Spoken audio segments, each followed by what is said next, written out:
북중러의 이 연합을 네. 사실상 글로벌에 우리의 연합이 어떤 식으로 공고화되고 있는지를 보여줄 수 있는 중요한 정치 이벤트로 자리매김을 할 수 있다라고 보여지고요.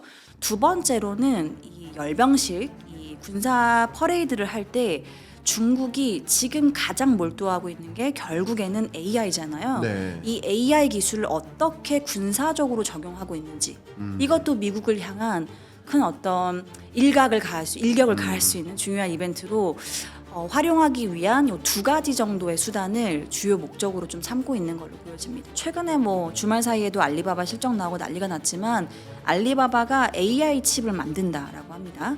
그래서 이제는 중국 중앙정부가 지원하는 기업들이 아니고 민간 기업마저도 스스로 가지고 있는 현금 흐름을 이용해서 정부 단에서 필요한 것들을 같이 편승해서 AI 칩도 만들고 이제 하드웨어도 소프트웨어만 원래 개발을 했었는데요. 스스로 구축해주는 이러한 사이클에 좀 들어와 있다라고 보여지거든요. 계속 중국 경제 보고는 있지만 참 이 유동성 함정에 빠졌다라는 판단을 좀 서게 만듭니다. 말씀 주신 부분이 사실 맞습니다. 유동성 네. 함정에 부동산은 들어와 있다고 보는 게 네. 맞을 것 같아요. 네. 그래서 재고가 계속해서 줄고 있지 않고 사실은 줄고 있긴 하지만 여전히 주는 속도가 굉장히 더디기는 합니다. 예. 그래서 이거를 어떻게 해결할 건지 정부의 고민이 굉장히 이제 심도 있게 진행이 되고 있고 네. 중국은 두 마리 토끼를 다 잡아갈 이 야심을 드러내고 있고 그렇게 조금씩 되고 있어요. 뭐냐면 네. 이제는 첨단 기술도 우리가 가져가고 노동 집약형도 우리가 가져갈 거야. 옛날과 같이 나눠 먹는 구조가 아니고요. 저는 앞으로 중국을 포함한 글로벌 세계의 중요한 키워드가 빈익빈 부익부가 될 거라고 보거든요. 네. 인도랑 중국이 굉장히 빠르게 가까워지고 있습니다. 네. 저는 트럼프 전화를 안 받는 중요한 이유 중에 하나도 이거라고 보고 있는데 그리고 인도에 진출하는 중국 기업이 정말 많아지고 있습니다. 그런 관점에서 이 중국 인도가 어떻게 연대하고 그 연대를 또 다른 권역까지 확대할 수 있잖아요. 인도가 유럽하고 또 가깝고 하니까 그 연대를 어떻게 확보하느냐에 따라서 미국이 또 긴장을 하지 않을 수가 없겠다 이런 생각을 좀 하게 됩니다. 자, 여러분 안녕하세요. 북중러 정말 이 스트롱맨이라고 불리는 이 사회주의의 그 스트롱맨들이 한 자리에 모입니다. 도대체 어떤 이벤트가 전개되고 도대체 이 중국은 무엇을 꿈꾸고 있고 이것은 또 어떤 인사이트를 우리에게 주는지 구체적으로 들여다봐야 되겠습니다. 우리 박수현 팀장님 모셨습니다. 안녕하세요. 안녕하세요. 네, 오랜만이네요. 네, 오랜만에 잘 뵙습니다. 지내셨죠? 네, 잘 지냈습니다.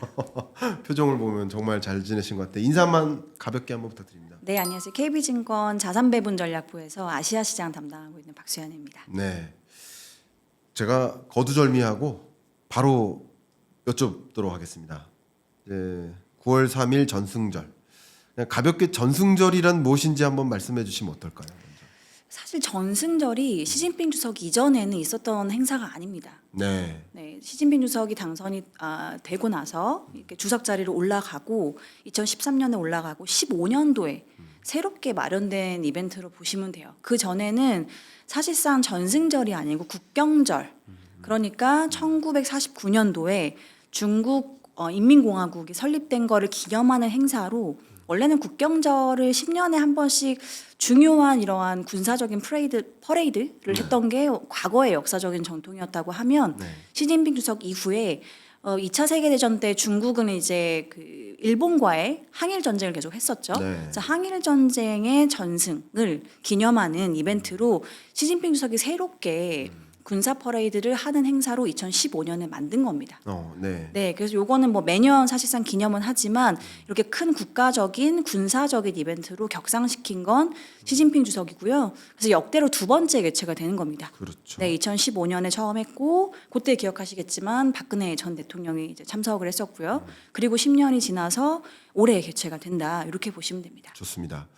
자, 벌써 10년 만에 전승절이 찾아왔는데 10년에 한 번 찾아오는 전승절이 앞으로는 또 있을지 모를, 그죠? 정권이 어떤 식으로 전개될지 모르니까 그런 전승절인데 전승절하면 저는 개인적으로는 말씀하신 것처럼 열병식이 떠올라요. 퍼레이드라고 말씀하셨는데 그것을 통해서 시진핑 주석이 보여주고자 하는 뭔가 의지가 있다고 생각되는데 어떤 의지가 있다고 혹시 생각하십니까? 크게 두 가지 정도로 저는 보고 있어요. 네. 첫 번째로는 아까 서두에도 말씀 주셨지만 이 북중러의 이 연합을 네. 사실상 글로벌에 우리의 연합이 어떤 식으로 공고화되고 있는지를 보여줄 수 있는 중요한 정치 이벤트로 자리매김을 할 수 있다라고 보여지고요. 특히나 이거는 서구권 미국을 향한 어떤 경계심을 드러내는 결속을 다지는 이벤트로 활용을 할 것 같고요. 두 번째로는 이 열병식, 이 군사 퍼레이드를 할 때 중국이 지금 가장 몰두하고 있는 게 결국에는 AI잖아요. 네. 이 AI 기술을 어떻게 군사적으로 적용하고 있는지 이것도 미국을 향한 큰 어떤 일격을 가할 수 있는 중요한 이벤트로 활용하기 위한 요 두 가지 정도의 수단을 주요 목적으로 좀 삼고 있는 걸로 보여집니다. 그 부분 또 우리가 예의주시해야겠네요. 그러니까 AI야 하면 이제는 중국이 먼저 떠오를 만큼 기술적 우위를 많이 점유하고 있는데 열병식 현장에서 어떻게 현대식 무기가 이만큼 왔다라는 것을 또 뽐내듯이 보여줄 것인지 좀 그런 부분 주목할 수 있을 것 같고요. 그러니까 근데 이쯤에서 좀 떠오를 만한 인물이 트럼프 대통령이에요. 그동안 푸틴 대통령도 열심히 만났고 또 우리 한미 정상회담 할 때도 김정은이라고 여러 번 표현하면서 나 친하다. 그리고 김정은이 나를 존중하고 있다. 뭐 이런 식으로 이야기하지 않았습니까? 근데 역시 시진핑 주석과 먼저 셋이서 만난다. 트럼프는 어떤 마음일 거라고 혹시 생각하세요? 그냥 생각해 보시면. 이것도 사실 제가 보는 관점이 또 있고 예. 이제 특히 주요 외신들이 바라보는 시각이 좀 있는데요.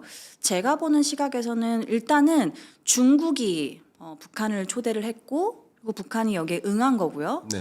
그래서 중국 입장에서 한번 보면 네. 어쨌든 미중 갈등이라는 거는 미중 패권 다툼은 장기적으로 진행이 될 거고 뭐 중간중간 소강 상태는 있겠지만 사실은 이거는 뭐 되돌릴 수 없는 그림인 거고요. 그렇다고 하면 중국 입장에서는 북한이 우리와 계속해서 어떤 전략적인 협상과 이 파트너십을 유지하고 있다라는 거는 트럼프한테서는 일종의 압박이 될 수 있고요. 그렇죠. 그리고 협상하는 과정에서 협상 카드로도 중국이 활용을 할 수가 있는 겁니다. 그렇죠. 그래서 제가 보는 중요한 방향성은 이걸로 좀 보고 있고 네. 일단 글로벌 외신에서 보는 방향성은 일단 이렇게 북중이 만나게 되면 북미 회담이 그 다음에 바로 있었다. 네. 라는 식의 분석이 나옵니다. 네. 그러니까 결국에는 미국과 북한이 만나기 전에 중국과 우리가 미국 만나서 이런 식의 이야기를 할 거니까 사전에 조율을 해보자. 이런 식의 어떤 사건의 순서가 될 수 있겠다. 그래서 지금 글로벌 시각에서는 이렇게 북중이 만나게 되면 곧 트럼프와 김정은이 만나는 시계가 얼마 남지 않았다. 이렇게 좀 바라보고 있고 저도 가능성이 좀 있다고 봅니다. 그렇군요. 그런 의미에서 보면 앞에서도 말씀하셨던 것처럼 그냥 푸틴 입장에서 그러니까 제가 존칭을 좀 잠깐 생략하도록 하겠습니다. 김정은 입장에서 푸틴 입장에서는 오히려 트럼프와 뭔가 경제적 협력 체계를 가져가거나 뭐 혹은 트럼프가 이끌고자 하는 어떤 방향성에 동참하거나 뭐 핵합의 문제도 있고 전쟁 종식도 있고 여러 가지가 있지만 뭐 그렇게 하는 것보다는 조금 더 시진핑과 더 어떤 체제를 공고히 하는 거 이게 더 초점을 기울일 수 있는 과제 아닌가요? 어떻게 생각하십니까? 이게 우리나라도 요새 예. 뭐 안미 경미 뭐 이런 얘기 많잖아요. 그러니까요.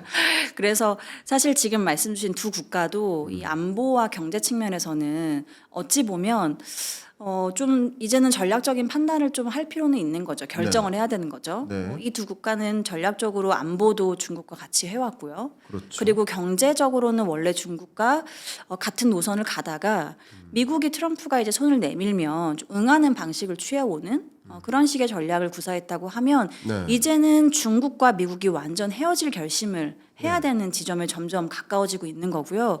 그렇다고 하면 이들 국가도 일정 부분은 내가 더 가까워지는 쪽에 대한 노선을 선택할 필요는 있는 거죠.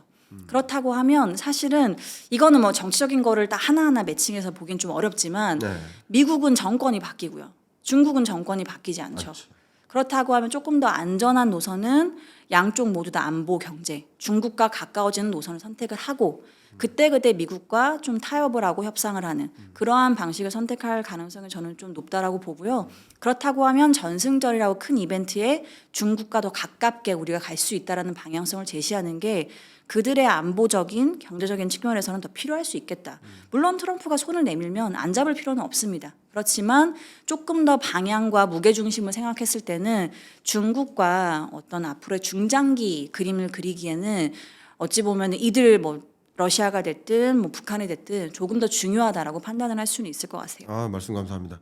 제가 그 매년 경제 전망서를 발간하고 있고 또 2026년 경제 전망서 탈고를 한 상태에서 2026년 경제를 표현하는 하나의 가장 중요한 키워드를 지경학적 분절화로 꼽았어요. 그만큼 여러 경제적 현상들조차 지정학이라는 그 뷰를 빼놓고는 판단할 수가 없다. 그만큼 중요해진 상황이고 특히 이 지경학적 분절화는 미국은 미국 우방국들과 또 중국은 중국 우방국들과 이렇게 지구가 둘로 쪼개지는 듯한 흐름으로 전개되는 모습이다. 근데 말씀 주셨던 것처럼 지정학적으로 잠깐 생각을 해보면 토론자적으로 의견을 드리면 말씀하셨던 것처럼 이 독재자들 사회주의 체제의 독재자들은 사실 정권이 유한하다고 보지 않잖아요. 뭐 조금 결은 다르지만 모디 총리조차도 인도의 모디 총리조차도 사면임을 한 거잖아요. 근데 이제 트럼프 행정부는 해봐야 이제 예를 들면 한 3년 남았다라고 가정할 때 안보나 외교적으로 봤을 때 미국과 더 적극적으로 공고히 하기보다는 일단 기본적으로는 노선이 더 오래 볼 사람과 앞으로 오래 볼 사람과 더 친밀하게 가져가면서 말씀하신 대로 경제적으로 뭔가 기회가 있을 때는 미국으로부터 취할 걸 취하는 뭐 그게 그들 나라 입장에서도 적절한 노선이 아닌가 뭐 그런 생각을 좀 저는 해보게 됩니다. 어떻게 보십니까? 네, 저도 굉장히 동의하는 부분이고요. 네, 그래서 사실은 북중러의 연대가 지금 우리한테 던지는 메시지가 굉장히 많은 것 같습니다. 네, 그래서 이들의 연대가 미중 갈등이 심화되면서 네. 더 공고해질 가능성이 높기 때문에 사실은 계속해서 우리도 이 한미일 동맹에 대한 고민들을 해야 될 필요가 높아지는 그런 네. 구간에 들어온 것 같고요. 네, 그렇다고 하면 우리가 사실 경제적으로 이 안미 경미라고 하지만 네. 어찌 보면 조금 더 실리를 따지면 안미 경미중 이렇게 갈 필요도 있고요. 네. 그리고 사실 이 경미중 경제를 미국과 중국과의 이 그림을 계속해서 우리가 디커플링 시키는 게 아니라고 하면 중국이 북한과 러시아의 관계를 이어가는 것처럼 우리도 만약에 러시아 우크라이나 전쟁이 끝나면 종전 이후에 사실 재건 비즈니스에 우리도 당연히 들어가야 되는 거고요. 그렇죠. 여기서 얻을 것들이 당연히 있을 거기 때문에 네. 그리고 북한과의 관계도 있어서 우리가 계속해서 멀어지는 전략을 취하는 것만 능사는 아니거든요. 네. 이런 것들도 조금 더 심화된 어떤 방안과 이 방향성 제시가 좀 필요해지고 중요해질 것 같다. 네. 이런 생각이 좀 듭니다. 아이, 말씀 감사합니다. 제가 우리 박수현 팀장님께 중국을 실제 잘 알고 중국에서 오랫동안 공부하시고 중국을 연구하시는 연구자로서 혹여나 이런 종류의 뭐 질문이나 의견을 들으신 적이 있을 것 같아서 한번 철학을 여쭤볼게요. 저도 진짜 재밌는 게 왜 이렇게 우린 경제적인 관점에서 이 지정학적인 흐름이나 트럼프 행정부의 행보나 이런 것을 판단하는데 지금 트럼프 행정부의 여러 보여지는 모습들은 과거의 식민지 시대로의 재개거든요. 약탈하고 관세 때릴게, 관세 면제받고 싶으면 관세 줄이고 싶으면 미국에 더 투자해. 그럼 관세율 줄여줄게. 이런 식이잖아요. 과거 식민지 체제를 주권을 빼앗고 노동력을 빼앗아가고 자원을 빼앗아갔던 것처럼 그냥 똑같습니다. 그러니까 이런 모습 속에서 그런 모습을 지적하는 것만으로도 저 사람 반미야? 라고 지적을 받아요. 그냥 이런 현상을 그냥 코멘트 하더라도 아마도 우리 박수현 팀장님도 이런 부분을 연구하는 연구자로서 그런 종류 반미야, 친미야, 뭐 반중이야, 친중이야, 뭐 이런 종류의 정치적 견해를 가지고 이렇게 평가를 받게 될 일이 있으신지 있다면 어떤 생각이신지 한번 여쭤보고 싶습니다. 네, 말씀 주신 부분들이 사실 굉장히 많죠. 예. 지금은 제가 중국 주식시장 경제를 주로 보기 때문에 사실 여기를 분석할 때 정치적인 부분들을 글로벌 지정학적인 이슈들을 떼놓고 볼 수가 없고 없죠. 그러면 이제 저에 대한 견해가 들어갈 수밖에 없고 자료나 이렇게 방송으로 그리고 세미나로 인사드릴 때 말씀 주신 질문을 굉장히 좀 많이 받고 특히나 댓글에서는 제가 중국을 분석을 하다 보니까 네. 친중에 대한 반감들을 좀 드러내시는 분들도 계세요. 네. 근데 저는 사실 지피지기 백전백승이라고 우리를 제외한 다른 나라와 우리나라의 관계를 볼 때 예. 다른 나라의 상황이 어떤지 면밀하게 보는 게 굉장히 중요한 것 같고 중국이 지금 좋다 나쁘다가 아니고 팩트 기준으로 그렇죠. 어떤 상황이다를 보는 게 저는 굉장히 중요한 것 같고요. 그래서 친중이라기보다는 중국이 지금 정확하게 경제가 어떤 상황에 있고 특히나 미국이 이렇게 해서 아까 말씀 주신 약탈적인 입장에서의 어떤 이 글로벌에서의 입장을 바꿔가는 과정에서 중국을 우리가 어떻게 대해야 되고 미국을 어떻게 대해야 되는지 결국 우리는 좀 경제가 중요하다 보니까 경제적인 측면에서는 트럼프의 지금 전략을 저는 잘 활용하는 게 굉장히 중요한 것 같아요. 그게 뭐냐면 트럼프는 사실 우리가 당선되기 전부터 얘기를 했던 게 협상 가능한 사람이다. 근데 이 비즈니스맨의 이 카테고리 안에서 우리가 그는 다 계획이 있기 때문에 이거 뭐 쉬운 사람이다, 어려운 사람이다 여러 가지 분석이 있었지만 저는 오히려 더 대응하기 좋은 부분들이 많다라고 얘기를 했었거든요. 당선 전부터 네. 중국도 그렇게 바라보고 있을 것이고 근데 이것도 많은 저항이 있긴 했었습니다. 뭐 친중 성향이 있어서 그렇게 보는 것 같아 이렇게 말씀하시는 분들도 있었지만 정확하게 트럼프는 내가 받는 이익이 보이면 그러면 내가 너한테 내줄 것도 있어. 이런 식의 전략을 구사하고 있고 저는 엔비디아랑 AMD한테 했던 그 모델을 우리도 착용할 필요가 있는 것 같아요. 보시면 중국에 수출하고 싶어? 그러면 미국 정부에 15% 내면은 내가 어느 정도 생각해 볼게. 이게 결국은 먹힌 거고 워킹을 했죠. 네. 원래는 트럼프는 20%를 내놓으라고 했죠. 매출액에. 네. 근데 이제 협상을 통해서 15%를 어느 정도 낮춰서 사실상 이제 이들은 중국에 대한 여전히 매출액이 크기 때문에 엔비디아랑 뭐 AMD는 내려놓을 수 없었지만 그게 협상에 노출이 됐던 거고요. 네. 그래서 우리나라의 경우를 적용해 보면 최근에 이제 논란이 됐던 게 중국 안에 있는 우리나라 삼성전자나 하이닉스 이쪽이 이제 미국한테 장비 공급을 받을 때 원래는 우리가 면제를 받아서 사실상 자유롭게 받고 그 다음에 여기서 생산하는 메모리에 대해서 지장이 없었는데 이걸 이제 바꾸겠다고 얘기했잖아요. 네. 그래서 굉장히 이제 중국 안에 있는 우리나라 이런 그 메모리 반도체 공장들이 또 어려워지는 국면에 들어왔는데 이런 것들도 트럼프랑 적극적으로 아까 말씀드린 엔비디아나 AMD 모델을 착용해서 우리가 사실은 아예 중국에 공급을 못하는 방향으로 갈 건지 아니면 미국 정부랑 이런 식의 투자나 어떻게 보면 매출에서 어느 정도 이익을 우리가 뭐 포기하더라도 계속 중국과의 이 경제 관계를 가져가는 게 맞는 건지 저는 미국 기업마저 그렇게 하는데 우리는 왜 모든 것들을 경제적인 건 중국에서는 우리는 포기를 해야 되는 것인가? 이거는 우리나라 국익 측면에서 저는 맞지 않다고 봅니다. 네. 그래서 이런 방향성을 가지고 정치적인 견해를 넣어서 우리의 방향성을 전략적으로 가져가는 게 좀 더 지혜롭지 않을까? 네, 이렇게 좀 판단을 하고 말씀 있습니다. 감사합니다. 그러니까 우리는 항상 그러니까 지중을 택하는 거죠. 양쪽을 잘 알고 그것에 맞게 우리는 전략적으로 어떻게 대응할지를 고민하는 것이니까 그렇게 소회를 말씀 주셔서 정말 감사합니다. 여기서 이어서 드리고 싶은 질문이 중국 경제 그 자체예요. 그래서 지난번에도 나오셔서 많이 말씀해 주셨지만 중국 경제를 깊숙이 들여다보시는 한 연구자로서 중국 경제가 지금 어떤 상황에 놓여 있다라고 평가하시는지 그리고 이 전승절을 계기로 그 경제의 흐름이 좀 달라질 수 있는 더 나은 국면으로 갈 수 있는지 그 부분에 대한 좀 해석적 의견도 부탁드리겠습니다. 전승절이 사실은 그러니까 2015년에 열리고 지금 10년 만에 열리는 거라서 2015년에 있었던 첫 번째 전승절 전후로도 이것 때문에 뭐 대단히 GDP에 뭐 영향력이 있거나 그렇지는 않았어요. 그래서 네. 이번에도 이 이벤트로 뭐 경제에 대해서 어떤 큰 이펙트가 있다고 보지는 않지만 그렇지만 제가 아까 말씀드린 첨단 기술 영역에서 네. 얼만큼 이들이 군사적으로도 적용을 하고 있는지 네. 이에 따라서 우리도 AI의 이 생산성 요소의 향상에 따른 앞으로의 경제 궤적이 굉장히 달라질 거다라고 보잖아요. 네. 그런 거에 대한 것들은 좀 가늠지어 볼 수 있는 중요한 이벤트가 될 거라고 보고 있습니다. 이번 전승절의 중요한 키워드는 두 가지거든요. 네. AI랑 무인화.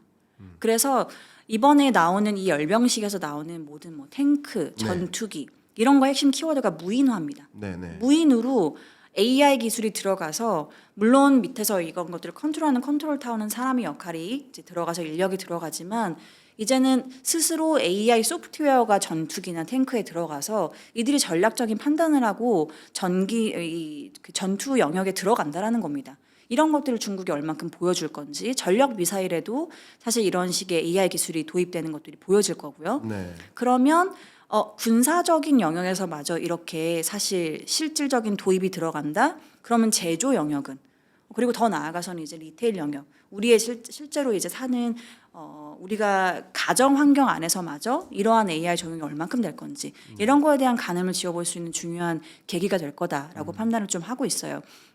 그런데 중장기적으로 이 방향성을 보기 전에 단기적으로는 중국 경제가 굉장히 지금 힘든 건 맞습니다.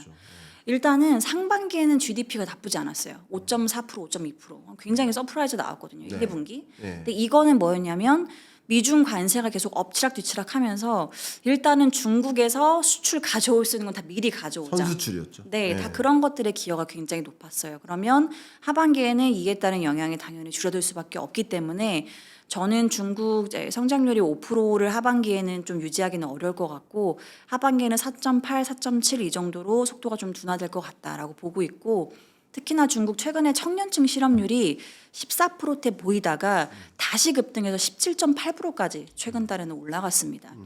그러니까 여전히 실업률 굉장히 안 좋다라는 거고요. 그렇다고 하면 저는 하반기에 사실 4.7 밑으로도 떨어질 가능성이 있다고 봐요. 성장률이. 그러면 연간 기준으로 5% 유지하기가 좀 어려울 수 있습니다. 그럼 중국은 양회라고 하는 3월 달에 하는 중요한 이 정치 회의에서 연간 성장률에 대한 목표치를 제시하잖아요. 그래서 올해 목표치가 5%였습니다. 그래서 5%를 달성 못하게 되면 사실상 시진핑이 집권하고 나서 두 번째로 5% 달성이 어려워지는 거예요. 한 번 했던 게 이제 코로나 때. 팬데믹 때. 네, 그때는 이제 명분이 명확하게 있었는데 지금은 그렇지 않기 때문에 저는 4분기 중에 중국이 추가로 재정을 편성할 가능성도 있다고 봅니다. 우리로 치면 추경 같은 거. 네, 그래서 단기적으로는 경기 하방 압력을 방어하기 위한 정부의 지속적인 지원이 나올 것이라고 보고 이 추경의 방향성은 당연히 내수 부양으로 갈 가능성이 높다고 봅니다. 첫 번째는 내수 부양하면서 부동산 안정화시키고 그다음에 이구안신 같은 거 이제 많이 들어보셨겠지만 물건 사면 여기에서 필요한 재정적인 이 예산을 정부가 넣어주는 방향성 이런 것들 앞으로도 좀 더 강화될 가능성이 있다고 보고요. 그리고 그 다음으로 이제 재정이 추가적으로 투입되는 건 당연히 첨단 기술에서 필요한 보조금들. 최근에 뭐 주말 사이에도 알리바바 실적 나오고 난리가 났지만 알리바바가 AI 칩을 만든다라고 합니다. 그래서 이제는 중국 중앙 정부가 지원하는 기업들이 아니고 민간 기업마저도 스스로 가지고 있는 현금 흐름을 이용해서 정부 단에서 필요한 것들을 같이 편승해서 AI 칩도 만들고 이제 하드웨어도 소프트웨어만 원래 개발을 했었는데요. 스스로 구축해주는 이러한 사이클에 좀 들어와 있다라고 보여지거든요. 그래서 단기적으로는 정부 재정으로 필요한 것들 재정 보강을 해서 경기 하방 압력을 완화하지만 중장기적으로는 첨단 기술은 중국 정부도 투입을 하고 민간 단에서 투입을 해서 또 이 민간과 이 정부 단에서의 같이 협업을 통해서 중장기적으로 나아가야 되는 첨단 기술 영역에서 투자까지 이뤄진다. 이렇다고 하면 사실 중국의 경제 성장 방향성은 어찌 보면 여기서 둔화되는 그림이 아니고 더 보강되면서 강화되는 그림으로 갈 수 있겠다. 이거는 저는 올해 2월이 굉장히 중요했던 것 같아요. 올해 2월에 기억하실지 모르겠지만 민간 기업 좌담회라고 해서 시진핑 주석이 그렇게 억압하고 미워하던 알리바바의 마윤을 불러서 악수를 했죠. 네. 그리고 나서 알리바바가 굉장히 필두에 서서 빅테크 기업들의 투자를 이끌어가는 선두 역할을 해왔거든요. 네. 네, 이런 것들이 중국 경제 선선 중요한 역할을 할 거라고 봅니다. 네. 말씀 주셨던 것처럼 저는 어떤 이벤트가 있을 때 거기서 유독 주목받는 부문이 있거든요. 그럼 말씀하셨던 것처럼 분명 군사 장비에 미사일이나 탱크나 여러 국방 장비에 AI가 접목된 사례들을 보여줄 것이라 되고 그러면 아무래도 자본 시장에서는 도대체 어디야? 그 기술 어디야? 어디 거야? 그러면서 돈이 더 쏠릴 수 있지 않을까 하는 생각을 해봐요.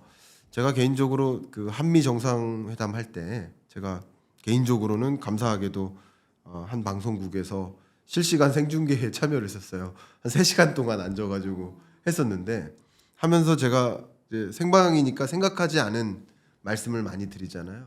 근데 거기서 나왔던 멘트가 피스메이커, 페이스메이커 이 두 가지 메이커가 관심을 받았었는데 저는 또 하나의 메이커도 주목될 것 같다라고 얘기를 했었어요. 뭔지 아세요? 피스메이커, 페이스메이커 이어서 하나가 더 펜메이커. 왜냐하면 펜이 주목을 받았었거든요. 맞습니다. 그래서 저 펜 어느 회사 할 걸까? 그게 주식 상장 회사면 분명 주식시장에도 반응을 할 거다. 이런 의견을 드렸었어요. 생방송 중에. 근데 정말 그 다음 날 그게 주목을 많이 받더라고요.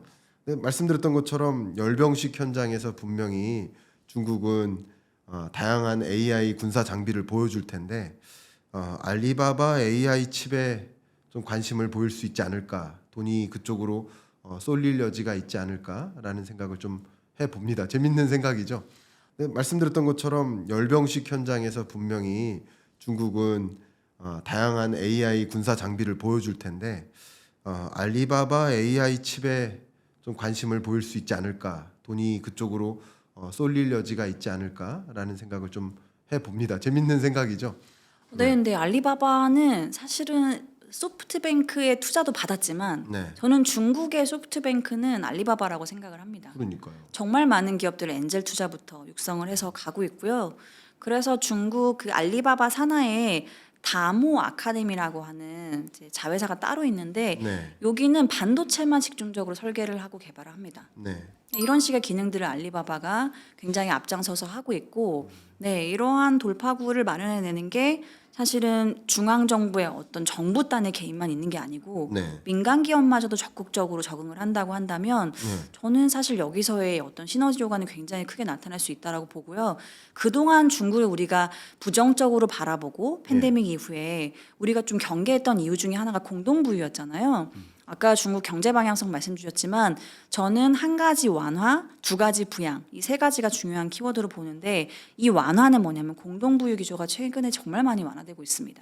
네, 그래서 약가에 대한 것도 공동부유하면서 약가 다 인하해. 우리 다 공동부유 똑같이 약가에 대한 혜택을 누려야 되는데 비싸게 팔면 안 돼. 이러다가 최근에 중국의 바이오테크주들이 급등하고 있거든요. 네, 여러 가지 이유가 있지만 이 기준을 최근에 변경하고 있습니다. 이제는 싼 게 비지떡이 아니고 품질 기준으로 볼 거야. 네, 이거는 가격 상관없이 품질이 좋으면 우리는 입찰해도 정부가 넣겠어. 이런 식의 얘기를 하고 있거든요. 네, 그리고 게임도 그때 게임은 아편이다 이러면서 규제를 엄청 했는데 최근에 게임 판호 승인을 엄청 늘리고 있습니다. 네, 이건 우리나라랑도 연결이 많이 돼 있어서 보시는 게 중국이 원래는 이런 예능, 뭐 드라마, 영화 같은 거 컨텐츠 제작할 때 허들을 정말 많이 설정하거든요. 이런 거를 최근에 다 빼고 있어요. 그래서 우리나라도 최근에 엔터주들 그리고 이제 이런 제작하는 컨텐츠 기업들 주가도 많이 뛰었는데 이게 공동부유를 시작하면서 다 허들이 높아졌던 것들이 다시 낮춰지고 있거든요. 네, 네, 이런 것들이 한 가지 완화를 통해서 경기 부양을 원하는 방향성으로 가는 거고 나머지 두 가지 부양은 뭐냐면 부동산을 최근에 굉장히 기조를 많이 이 부양 기조로 가져가고 있습니다.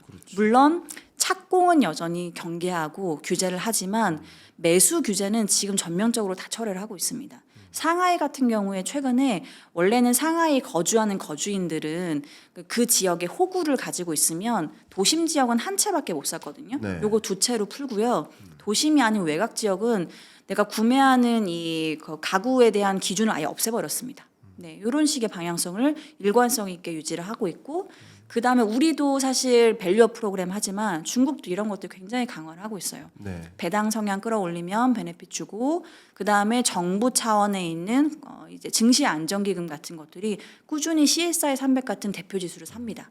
이러한 방향성을 통해서 사실상 중국 정부가 이제는 어떻게 미국과 대응하기 위해서 내수 부양을 하고 앞으로 첨단 기술에서 영향력을 강화할 건지 뭐 이런 방향성들은 굉장히 구체화되고 있는 상황입니다.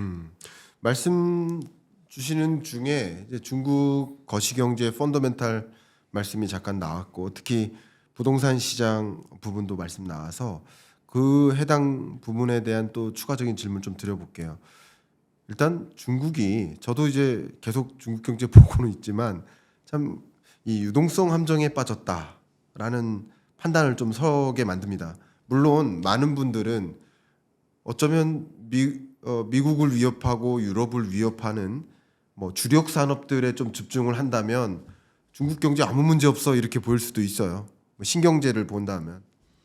근데 여전히 중국의 인프라 산업이나 공공 부동산 개발 영역이나 이 부동산 관련 업과 같은 이런 구경제 측면을 본다면 아무리 유동성을 퍼부어도 회복될 여지가 전혀 안 보이고 특히 중국도 이미 인구 감소 시작됐고 고령화가 전개되면서 몇몇 지역이야 뭐 인구가 집중되고 있지만 그렇지 않은 지역들 인구가 집중적으로 감소하고 있는 소멸되는 그런 현상을 보이는 지역들의 경우 이 미분양이 아예 해소가 계속 안 되고 있잖아요.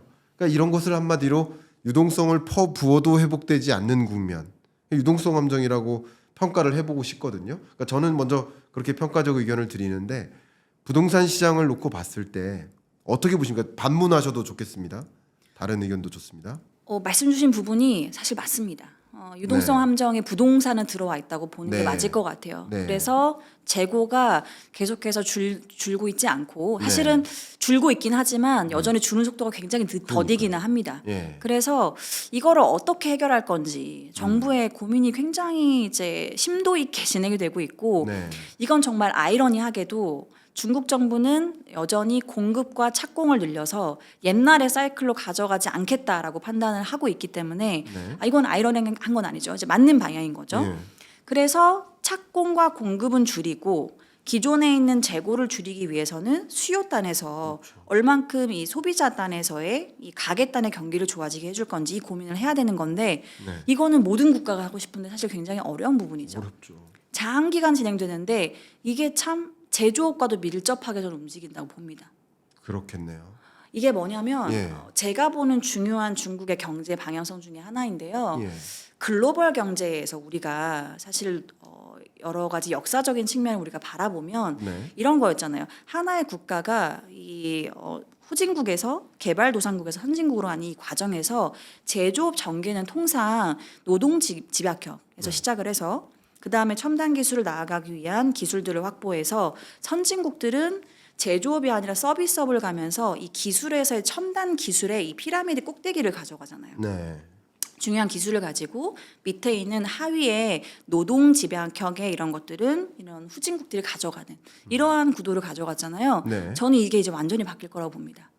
뭐냐면 중국은 두 마리 토끼를 다 잡아갈 이 야심을 드러내고 있고 그렇게 조금씩 되고 있어요. 뭐냐면 예. 이제는 첨단 기술도 우리가 가져가고 노동 집약형도 우리가 가져갈 거야.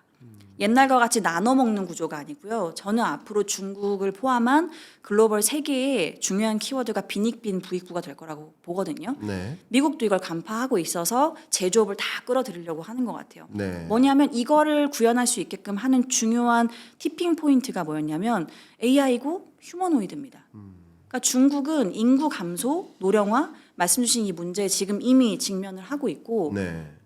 그렇기 때문에 어떻게 하면 이 블루 칼러의 역할을 내가 계속해서 가져가면서 첨단 기술도 가져가고 지금 이 문제가 되고 있는 소비 시장에 말씀 주신 유동성 함정과 연결되어 있는 것들을 해결할까? 네. 이게 어찌 보면 이 인구 구조 측면에 있어서 사실 인구가 인구 구조를 포함해서 이 사회 계층 블루 칼러, 화이트 칼러를 동시에 가져가면서 이 문제를 해결할 수 있는 방법은 뭐가 있을까? 네. 이걸 고민을 해보면 중국은 블루 칼러는 이미 젊은 층 이거 안 하고 싶어해. 그러면 우리 휴머노이드로 다 깔겠어. 그래서 노동 집약형 분야에서도 우리가 가취할 수 있는 이득을 다 취하고 네. 그리고 여기 더 위에 있는 첨단 기술 영역도 미국이 우리가 규제를 받지만 계속 개발을 해서 이쪽 영역도 우리가 중요한 역할들을 계속 가져갈 거야. 그렇다고 하면 중국은 어찌 보면 이 글로벌 공급망 체인에서 사실 A부터 Z까지를 본인 스스로 다 가져가면서 사실은 원래는 다른 나라에 나눠졌던 역할들을 중국이 다 가져가다 보니까 그렇죠. 더 이 GDP 측면에서 풍성하고 예. 어찌 보면 안전한 이 사이클을 이 안에서 가져갈 수 있는 상황이 될 수 있는 거죠. 네. 그래서 미국은 그걸 간파하고 계속해서 제조업을 들여오려고 하는 거고요. 그렇지만 미국의 수출을 못하면 어떡하지 중국은? 그래서 브릭스랑 더 강화하고 유럽이랑 입장을 강화하는 이러한 교역 관계를 더 다른 나라랑 두텁게 가져가는 그러한 상황이 가고 이게 궁극적으로는 중국 안에서의 부를 더 축적할 수 있는 모든 계층한테 다 부를 좀 나눠줄 수 있는 그러한 과정으로 좀 갈 수 있다고 봐요. 이게 왜 부동산에 연결되냐? 그렇게 되면 중국 안에서는 이 하위 계층도 어느 정도는 계속해서 돈을 벌 수 있는 구조가 마련이 되고 상위 계층에서 계속해서 이 첨단 기술과 연결되어 있는 영역에서의 소득도 가져가게 되면 부동산 재고를 느리지만 조금씩은 해소해가는 과정에 갈 수 있겠다. 그러니까 이러한 구도를 중국 정부는 좀 고민을 하고 있는 것 같아요. 하지만 속도는 굉장히 느릴 수 있다. 네. 네. 말씀 감사합니다. 그러니까 그동안에도 이 신흥국들이 중진국으로 도약하는 일련의 과정들을 보면 소위 일자리가 뭐 딱히 일자리가 없다. 일자리가 없진 않죠. 예를 들어서 농업과 관련된 1차 산업 일자리는 있지만 2차 산업 일자리가 많이 주어지는 과정에서 안정적으로 소득원을 갖게 되는 거죠. 그러면서 이들이 부동산을 하나하나 구매하는 그런 과정이 연출되다 보니까 인프라 산업도 같이 맞물리는 거죠. 그러니까 이런 경로였는데 지금은 중국 경제가 특히 이 신경제적인 측면은 정말 세계를 위협할 만큼 성장하고 있지만 이 부동산 영역은 계속 침체하고 있으니까 또 이걸 놔두면 안 되겠다. 이 침체기 놔두면 안 되겠다. 유동성 함정에 빠지게 하면 안 되겠다 하는 그 방법론이 말씀하셨던 것처럼 하이테크 말고 그냥 저부가 가치 제조업도 계속 꾸준히 영위함으로써 청년 실업률이 이렇게 역대 최고치를 계속 경신하고 있을 만큼이니까 어쨌든 일정 부분 이 노동력을 이 저부가가치 산업에도 배치시켜서 안정적으로 소득을 영위하고 그들이 또 부동산 매수로 연결될 수 있도록 그러니까 말씀하신 것이 제조업과 부동산을 연결시키면서 이 유동성 함정에서 빠져나올 청사진을 그리고 있다 이렇게 생각하시는 거네요. 네, 정확하게 정리를 너무 잘해주신 것 같아요. 그리고 플러스로 제가 하나 놓친 게 있는데, 근데 청년층은 여전히 이 제조업에서 3교대 하기 싫어하거든요. 그렇죠. 이들한테 뭔가 먹거리를 줘야 돼요. 아, 이거 지금 중국이 고민하고 있는 게 서비스업입니다. 그렇죠. 그래서 지금 서비스업의 부양을 어마어마하게 중국 정부가 하려고 해요. 네. 그래서 지방 정부가 지금 주로 얻는 세수가 부동산 토지권을 매각해서 얻는 건데 이게 이제 부족해지니까 네. 돈이 별로 없거든요. 그럼에도 불구하고 계속해서 하라고 하는 게 뭐냐면 대형 아레나를 지어라. 콘서트홀 많이 짓고 스포츠 시설 많이 지어라. 이런 네. 것들 계속 중앙 정부가 압박을 하거든요. 네네. 그러니까 이렇게 서비스업 부양을 통해서 새로운 직업의 창출로 청년층의 실업률을 해결하고자 하는 니즈들이 이렇게 같이 연결이 되고 있고 뭐 우리나라를 포함해서 선진국으로 이렇게 나아가는 선진국인 국가들을 보면 서비스업이 팽창하는 속도가 굉장히 빨라지거든요. 네. 그러니까 중국도 서비스업에서 새로운 돌파구를 지금 마련을 하고 있고 네. 근데 말씀드린 여러 가지 이 퍼즐 조각의 이 큰 완성을 봤을 때는 이 말씀 주신 1차, 2차, 3차 산업에 그 어느 하나도 놓치지 않겠다라는 게 중국의 전략이고 이게 원래는 불가능했죠. AI랑 휴머노이드가 없을 때는. 불가능했죠. 그러니까 중국만 가능할 것 같아요. 네, 근데 지금은 네. AI와 휴머노이드가 들어오면 네. 가능해질 가능성이 조금씩 생기는 것 같습니다. 그러니까 제가 보는 이 세계 경제는 중국이 이제 고부가 가치에 집중하는 과정에서 상대적으로 저부가 가치 영역, 로우 테크놀로지 영역은 인도나 그 밖의 신흥국으로 이동하는 모습이었는데 중국 입장에서는 그거마저 내주지 않겠다라는 그런 포인트인 것 같아요. 맞습니다. 굉장히 무섭네요, 이런 것은. 네. 자, 그러면 제가 여기서 이런 질문 드릴게요. 어쨌든 전승절이잖아요. 그러면 이 전승절을 계기로 과거에도 중국 경제가 뭐 민간 소비가 침체됐다. 그러면 이구환신 제도를 도입해가지고 이거 사면 얼마 깎아줄게. 뭐 이런 식으로 해서 소비를 촉진한다든가 이런 제도적 장치를 계속 내걸었었잖아요. 근데 이것은 뭐 생각이 있으신지 어떤 계획을 알고 계신지 혹시나 또 여쭤보려고 하는데 이 전승절을 기념해서 전승절을 계기로 어떤 이런 방금 말씀 나눴던 부동산 시장의 유동성 함정에 빠져 있는 중국 경제를 뭔가 탈출하고자 하는 뭔가의 제도적 장치 같은 것을 발표할 거라고 생각하시는지 아니면 뭔가 특단의 조치를 좀 이 계기를 이 전승절을 계기로 뭔가 특단의 조치를 마련하거나 뭐 이렇게 할 것이라고 보시는지. 왜냐하면 앞에서는 조금 더 중국 국방 장비에 관심을 보일 수 있다. AI를 활용한 알리바바 AI 칩이라든가 이런 부분에 관심이 쏠릴 수 있다. 이렇게 말씀을 주셨지만 이거 외에 이렇게 중국 경제가 고질적으로 유동성 함정에 빠져 있기 때문에 이런 부분에 대한 중장기적인 계획은 말씀 주신 거예요. 근데 이 전승절을 계기로 한 뭔가의 조치 같은 것 이런 것도 가능할 거라고 보시는지 궁금합니다. 일종의 루머가 도는 건 있어요. 네. 뭐냐면 최근에 중국장이 소리 소문 없이 조용히 예. 본토장이 신고가를 갱신하면서 계속 올라가고 있거든요. 네. 그래서 이게 전승절을 앞둔 예. 어떤 정부 차원에서의 이 자금이 들어가고 있는 것도 있지 않나. 뭐 예. 이러한 뭐 루머가 있는데요. 예. 사실상 지금 개인들이 계속해서 주식을 사고 있긴 합니다. 네. 중국 기관이 지금 주도하고 있지는 않아요. 네. 근데 중국은 매매에서 80%가 개인이기 때문에 사실상 기관 주도로 장을 만들기가 좀 쉽지 않은 것도 사실이고요. 근데 네. 개인들은 뭐 정부가 사라고 압박을 해도 사실상 사지 않죠. 내 이익이 보여야 움직이는 주체들이기 때문에 그리고 중국이 오랜 기간 코로나 봉쇄하고 공동부유하면서 정책에 대한 신뢰를 많이 개인들한테 잃어버렸어요. 네. 근데 개인들이 지금 사고 있다라는 건 뭔가 신뢰를 지금 회복을 하고 있다라는 거거든요. 네. 그게 뭐냐면 제가 최근에도 자료를 썼는데 제가 매달 아시아 시장 중국을 포함한 인도 저희 월보를 내는데요. 그 네. 자료 제목이 조금 세긴 한데요. 예. 슬로우 불 마켓 비긴즈입니다. 네. 그래서 옛날 같은 급등급락이 아니고 완만한 상승장의 시작이다라고 예. 제가 자료를 냈는데요. 그리고 좀 연락을 많이 받았는데 네. 그런 이유가 정책의 일관성이 보인다라는 게 중요한 저희 키워드 중에 하나였습니다. 그리고 이익도 지금 굉장히 좋다고 볼 수는 없지만 바닥을 조금씩 다지는 국면들을 보이고 있어요. 네. 더 이상 빠지고 있지는 않거든요. 그래서 정책이 중국은 어쨌든 굉장히 중요한 주식시장에서 드라이브 요소 중에 하나고 아까 말씀 주신 이 유동성 항정 이런 거에 있어서 중국 정부가 아까 말씀드린 이제는 1차, 2차, 3차 산업에서의 모든 영역에서 주도권을 가져가는 거 플러스로 이제는 웰스 이펙트를 네. 부동산이 아니고 주식으로 하세요. 라는 캐치프레이즈를 계속해서 어필하고 있고 실제로 그런 것들이 조금씩 워킹을 하고 있습니다. 네. 그래서 주식시장에 대해서 중국 정부가 일종의 아까 말씀드린 밸류업처럼 배당에 대한 기준도 계속 높여 잡지만 좋은 기업들을 계속 상장시키려고 합니다. 그래서 대표적으로 이제 CATL이 원래는 본토에 상장되어 있었는데 홍콩에도 상장을 시켰고 그리고 중요한 휴머노이드 기업도 유니트리 많이 아시는 기업도 상장을 앞두고 있고요.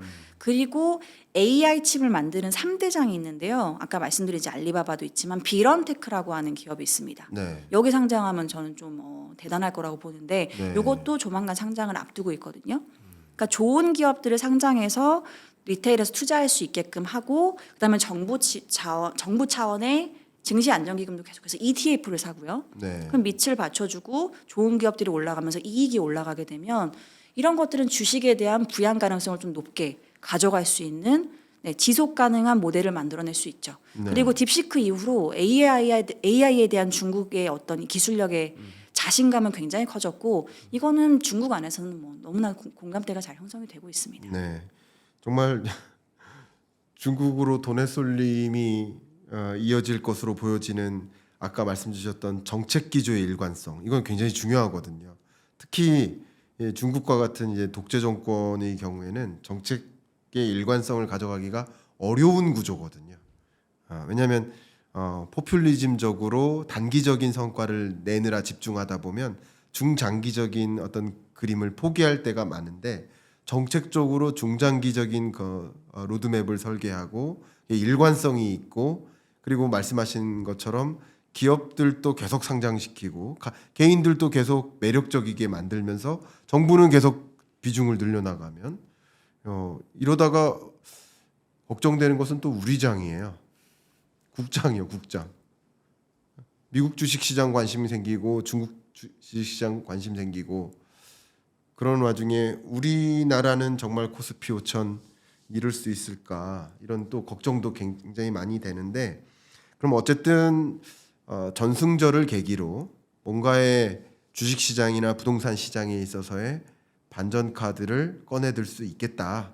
뭐 그런 부분에 공감하시는 입장이신 거죠? 아까 살짝 루머라는 표현을 하셨었어 가지고 다시 한번 여쭙고 싶습니다. 부동산은 어떤 특단의 조치를 취해서 상황 반전을 노리지는 않을 것 같아요. 네. 그건 좋은 방향성도 아니라고 저는 중장기적인 판단하고요. 설계고요. 네, 부동산은. 그것도 일관성 있게 어떻게 공급은 차단하면서 네. 수요단을 자극해서 여기서의 문제를 해결하는 이 재고를 내리는 방향성 이거는 계속 유지가 될 것 같고요. 네. 이게 바뀌면 오히려 문제가 커집니다. 그렇겠죠. 그렇지는 저는 않을 거라고 보고요. 그리고 주식 시장도 일관성 있게 어떻게 부양을 해야 되는지에 대한 로드맵을 제시해 왔는데 요거는 전승절이라는 이벤트가 말씀드렸던 것처럼 결국은 기술력의 대폭발을 보여주는 거거든요. 이런 것들은 주식 부양을 직접 하진 않아도 그런 효과를 만들어낸 가능성은 있다고 봅니다. 아, 네. 말씀 감사합니다. 속 시원하게 이 전승절을 계기로 지금 중국 경제 상황을 한번 진단해 보고 지금 이상하게 특히 이 구경제 영역은 전혀 회복세를 몇 년 동안 보이지 않고 있기 때문에 이거 어떻게 바라봐야 될까 이런 생각을 해보는데 부동산 시장과 자본 시장을 중심으로 중국은 지금 어떤 계획을 하고 있는지 한번 우리 손바닥에다 놓고 한번 확인해 봤습니다. 주신 말씀 참 도움이 되고요. 자, 그러면 이제 드리고 싶은 질문이 이어서 아까도 계속 인도 말씀을 주셨어요. 근데 트럼프 행정부의 트럼프 대통령의 전화를 받지 않는 두 명의 인물이 있는데 한 명이 시진핑 주석, 한 명이 인도 총리입니다. 모디 총리입니다. 시진핑은 결과적으로는 전화를 받은 것 같고요. 계속 전화를 안 받다가 결국 받은 것 같고 모디 총리 전화는 현재 독일 언론을 통해 확인된 바 4번이나 전화를 안 받고 있습니다. 4번 부재중 전화가 있으면 보통 콜백 주시죠? 그럼요. 근데 그럼에도 불구하고 콜백을 안 준다는 얘기는 이건 전화가 아니라 스팸이다. 이렇게 판단하는 것은 아닐까 하는 재밌는 질문을 던지는데 그냥 한번 중국 경제, 인도 경제 공부 많이 하시니까 모디 총리가 전화 안 받는 이유는 뭘까요? 혹시 어떻게 생각하십니까? 일단 트럼프가 협상 파트너로서 앞으로 꾸준히 장기적인 경제, 안보 이런 로드맵을 함께하기가 네. 어려운 사람이다라고 판단을 한 것 같고요. 그리고 일단 인도가 갑자기 이제 굉장히 넥스트 차이나로 부각을 받게 된 이벤트 자체가 사실은 미국의 민주당의 이제 대표 주자인 바이든이었던 건 맞습니다. 바이든 때 이제 IPF를 하면서 인도 시장에 대한 그리고 인도의 진출에 대한 이런 드라마틱한 어떤 그림을 바이든이 사실 구성해 준 건 맞거든요. 네. 근데 지금 이제 트럼프가 올라오면서 많은 게 되돌림 현상이 나타나고 있고 실제로 인도의 FDI도 많이 약해지긴 했습니다. 그래서 FDI가 조금씩 이제 그래도 최근엔 좀 진정이 되고 늘어나는 걸 보면은 베이스가 조금씩 낮아지니까 올라오는 것도 있지만 인도에 이미 진출한 기업들이 그 안에 설비 투자 늘리는 거. 네. 신규로 들어가는 기업들은 정말 많이 줄었습니다. 네, 이런 것들이 어찌 보면 내가 미국한테서 이제 받을 뭔가 베네핏이 있나 이런 판단을 모디 총리는 하게 된 것 같고요. 네.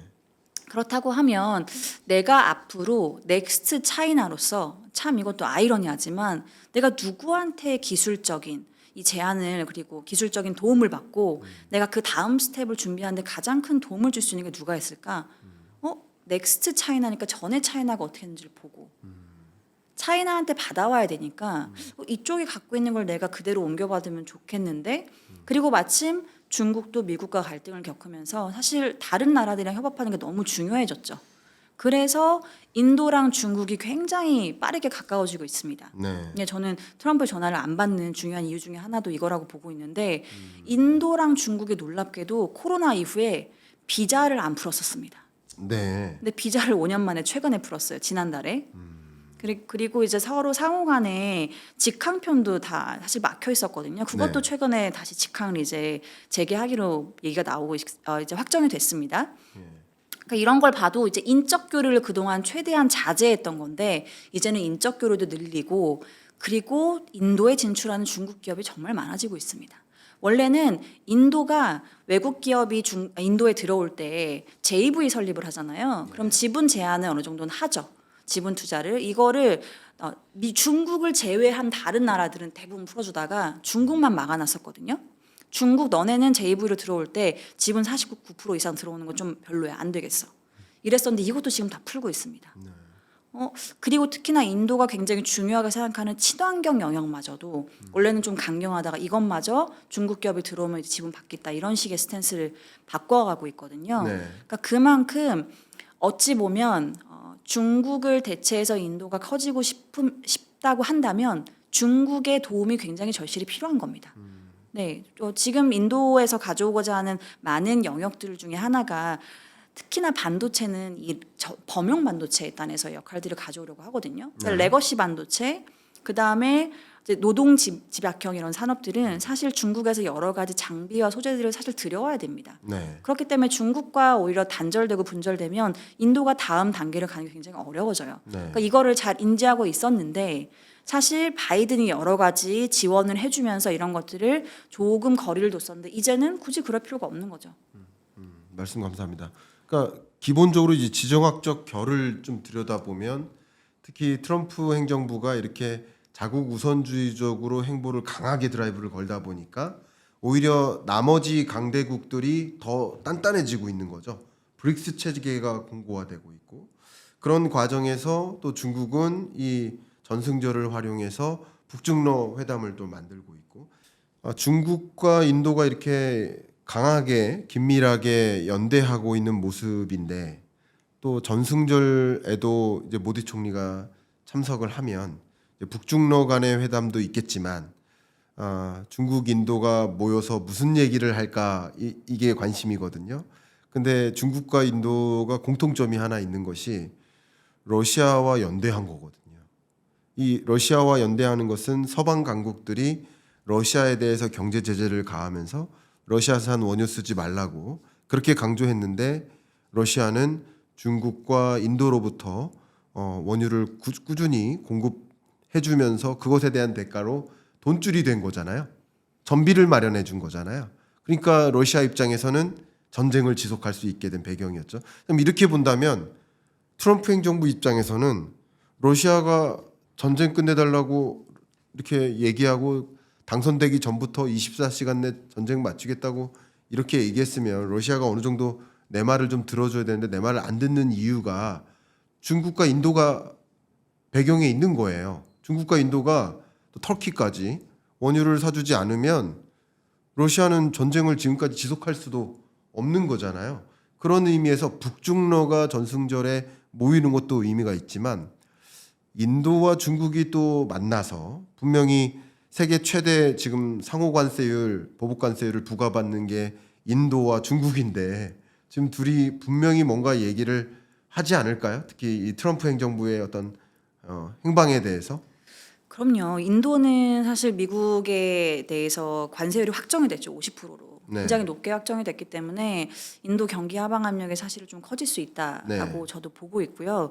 그렇기 때문에 당연히 모디 총리는 이 관세를 인도의 가장 큰 수출 국가가 미국입니다. 미국 네. 비중이 제일 크기 때문에 미국이 한 30% 정도가 되거든요. 네. 여기에 대한 영향을 상쇄하기 위한 다른 대체 국가를 찾아야 되는데 그게 저는 중국의 역할이 될 거라고 모디 총리가 방향성을 설정하고 있는 것 같아요. 네. 그 중국 입장에서도 사실 인도랑 가까워지는 게 나쁘지 않을 수 있죠. 왜냐하면 중국은 이제 말씀드린 것처럼 중국 안에서의 어떤 소비 영향력들이 물론 굉장히 빠른 시일 내에 악화되진 않겠지만 새로운 대체를 할 수 있는 어떤 수출 국가들을 계속해서 모색을 중국도 해야 되는 거고 네. 인도도 상호 간의 교육을 할 수 있는 국가가 필요하고요. 그렇다고 하면 상호 간의 교육을 활성화시키고 특히나 중국은 정말 싸게 잘 파는 물건들이 많기 때문에 네. 인도가 이걸 또 받아주고 그 인도에서 주력으로 만드는 섬유 같은 것들도 중국에서 받아주고 네. 뭐 이런 것들을 왔다 갔다 할 수 있는 그런 공감대를 형성할 수 있을 것 같고요. 특히나 인도는 지금 가장 골머리 중에 하나가 재생에너지 영역에서 투자를 하고 늘리고 싶은 이러한 욕심들이 많은데요. 네. 사실은 이 원유를 많이 들여오기도 하지만 재생에너지로 교체할 수 있는 중국이랑 비슷합니다. 이 환경 문제가 오염 문제가 굉장히 심각해서요. 그리고 인도는 중국과 굉장히 다른 체제 중에 하나가 여기는 민주주의잖아요. 네. 그래서 이 환경 문제에 따른 이 단체 사회 단체의 이런 이의 제기를 다 100% 정부가 무시할 수가 없습니다. 그래서 이거에 대한 전환을 굉장히 목표로 많이 설정을 하고 있는데 이걸 구축하려면 중국의 노력이 필요합니다. 중국 지원이 필요한 거죠. 왜냐하면 재생에너지 같은 경우에는 뭐 태양광, 풍력 포함해서 글로벌에서 중요한 공급망에서 80%는 중국이 혼자 공급을 합니다. 중국 없이는 인도가 이걸 할 수가 없어요. 그래서 제가 지난해 인도에 이제 출장을 가서 방문할 일이 있었는데 인도의 아다니 그룹이라고 굉장히 큰 그룹사가 있잖아요. 네. 거기에 태양광 플랜트를 가서 정말 놀란 게요. 100% 중국산 장비, 100% 중국산 설비로 태양광 설비를 다 만듭니다. 그래서 이런 것들을 감안해 보면 사실 인도는 중국과 여러 가지 경제적인 협약을 강화하는 게 본인들 측면에서 좋은 거고요. 저는 인도가 그래서 중국과 경제적인 협력을 강화하면서 러시아에 대해서는 조금 힘을 뺄 수 있을 것 같아요. 그래서 어제자 보도를 보면 네. 인도가 러시아 원유를 조금 줄이고 수입을 네. 미국산 원유를 늘리고 있다는 보도가 나오거든요. 네. 그러니까 이런 것들은 러시아 영향력을 좀 줄이면서 미국이랑 너무 강대강으로 가지 않고 대신에 트럼프 행정부 안에서 중국이랑 좀 더 가까워지는 모델은 지속하는 이런 식의 어떤 어찌 보면 인도 입장에서는 실리를 따지는 그런 구도가 굉장히 강화될 수 있다고 봅니다. 네. 실리를 따지기 위해서는 어느 정도 트럼프 행정부가 굉장히 강하게 민감해하고 있는 그런 부분들을 좀 해결해 주기 위해서 미국산 원유를 좀 사주고 러시아산 원유를 좀 줄이는 그런 의사결정. 그러니까 인도가 굉장히 긴밀하게 뭔가를 잘 해내는 것 같고 연대를 추진하는 것도 항상 긴밀한 연대를 좀 가져가는 모습도 이렇게 좀 눈에 띕니다. 제가 이 트럼프 행정부의 여러 행보를 보면서 떠올리는 두 개의 노래가 있어요. 한국 노래를 좋아하더라고요. 아세요? 혹시? 모르셨어요? 네. 트럼프 대통령이 한국 노래를 그렇게 좋아해요. 두 개 있어요. 하나가 이건 써먹었었는데 24시간이 모자라. 24시간 동안은 전쟁을 못 멈추는데 그 이유가 중국과 인도 때문에 못 멈추는 거야 하고 노래하고 있다고 생각이 되고요. 두 번째 또 오래된 노래인데요. 이 노래를 요즘 지금 역주행하고 있다고 하더라고요. 이 노래 너무 많이 듣는데요. 미나의 전화 받아. 우리 PD님 빵 터지셨어요. 예. 그러니까 이렇게 전화를 안 받는 두 스트롱맨들이 긴밀하게 연대했을 때 어떤 일을 벌일까 이런 궁금증이 듭니다. 근데 이런 질문들이 종종 있어요. 아무리 연대해봐야 수출국끼리 연대하면 뭐하냐, 신흥국끼리 연대하면 뭐하냐, 시장은 미국에 있는데 이런 표현들을 종종 합니다. 혹시 이 부분에 대해서는 어떻게 생각하십니까? 그 연대가 무슨 의미가 있느냐, 시장은 미국인데 이런 질문에 대해서 어떻게 보십니까? 맞죠. 네, 근데 그거는 미국도 잘 알고 있는 것 같아요. 네, 그래서 판을 완전히 깨버리진 않잖아요. 음, 중국이랑도 계속 90일 유예하고 네, 그리고 인도랑도 50% 했지만 만약에 이렇게 미국산 원유 사주고 네. 이렇게 되면은 추가로 협상을 할 가능성이 조금씩 지금 생기고 있거든요. 네, 이미 그러한 조짐들이 좀 보이고요. 그렇다고 하면 우리가 미중 양국을 포함해서 여러 동맹들이 이제 분절화되는 건 맞지만 정말 이제 단칼에 이제 무 두 동강으로 댕강 자르듯이 그렇게 되는 게 아니고 굉장히 점진적으로 서서히 진행을 해야 미국 입장에서도 사실 타격과 나비 효과가 적게 형성이 되기 그렇죠. 때문에 네. 그렇게 진행을 하고 있는 거죠. 그래서 러시아산 원유 사면 관세 높일 거야, 100% 이상 갈 거야 말은 했지만 이행하지는 못했습니다. 좋습니다. 저는 이런 질문을 받을 때 또 좋은 견해세요. 근데 저는 또 어떤 표현까지 해드리냐면 미국의 시장이 큰 거 맞다. 근데 세계 GDP에서 미국 GDP가 차지하는 비중이 26%예요. 그럼 나머지 시장은 작은 시장이냐?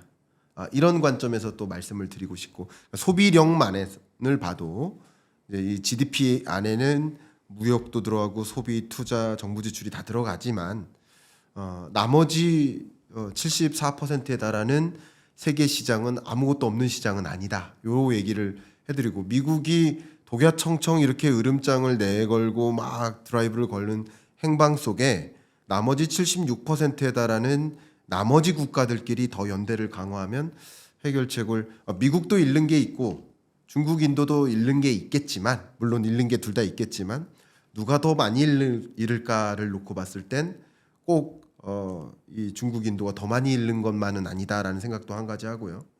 두 번째 생각은 인구를 고려했을 때 뭐 미국 인구 3억 5천만이잖아요.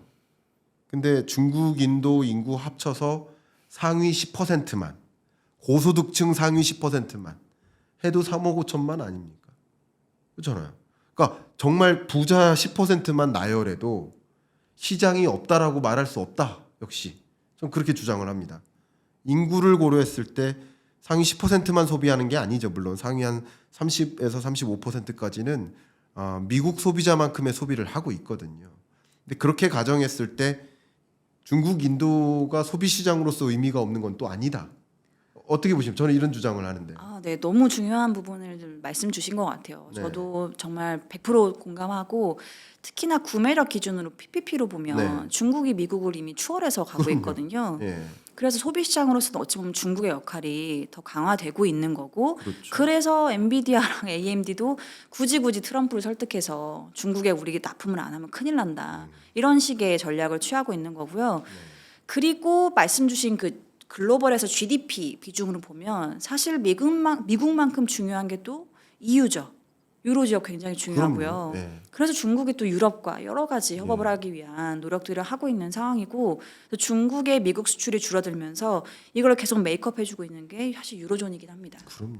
예, 맞는 말씀이시고요. 그 유럽을 좀 확대해서 유로존을 넘어선 범위 유럽으로 확대하면 GDP 규모로만 봐도 미국을 넘더라고요. 네. 그러니까 이 유럽 전체를 보면 인구는 당연히 넘고요. 4억 5천만이니까. 네.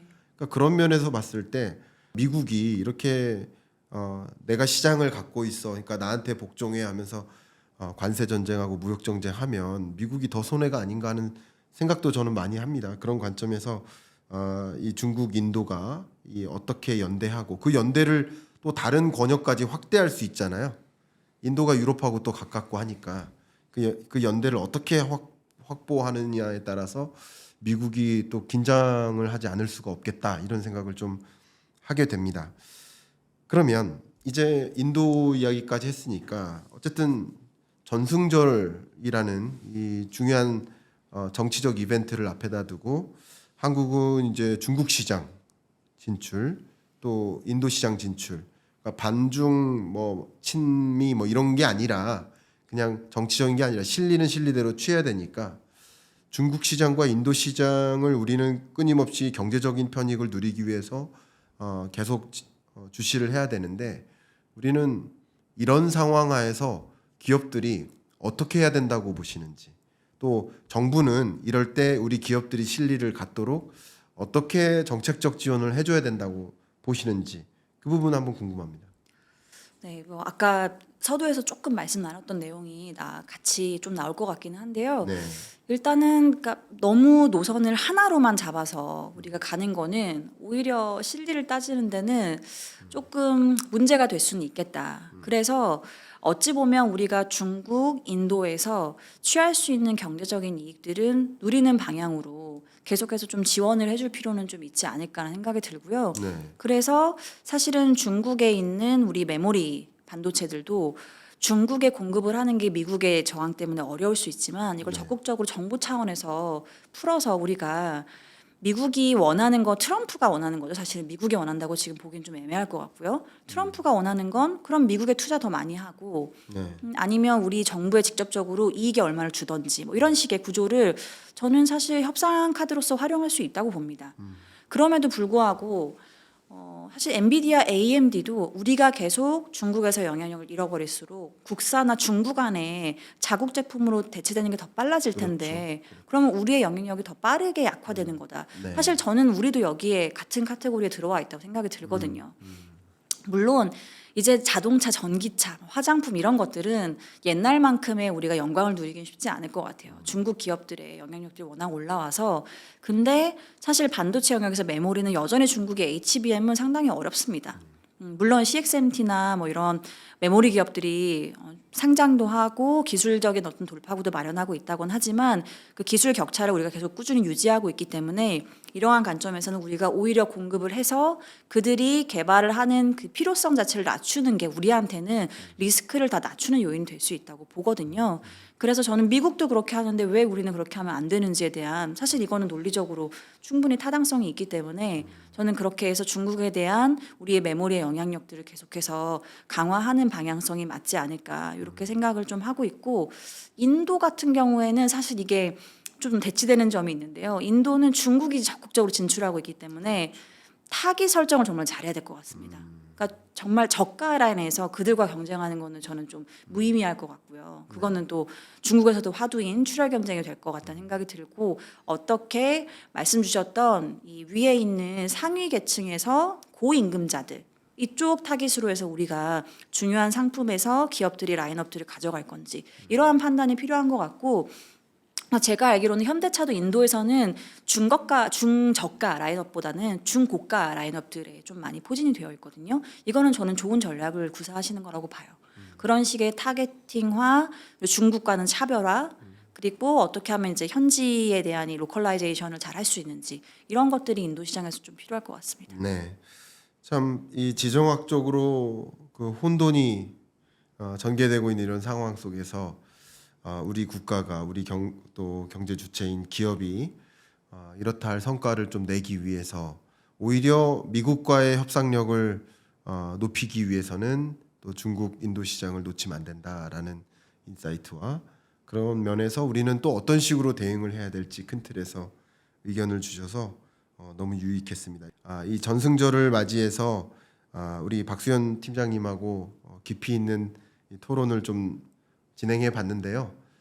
팀장님 오랜만에 출연하셨는데 제가 질문지에 없는 질문을 막 즉석에서 해가지고 다시는 출연 안 할래요 이러실까봐 걱정이 되는데 오늘 토론 참여하신 소감 말씀 여쭙고 마무리하겠습니다.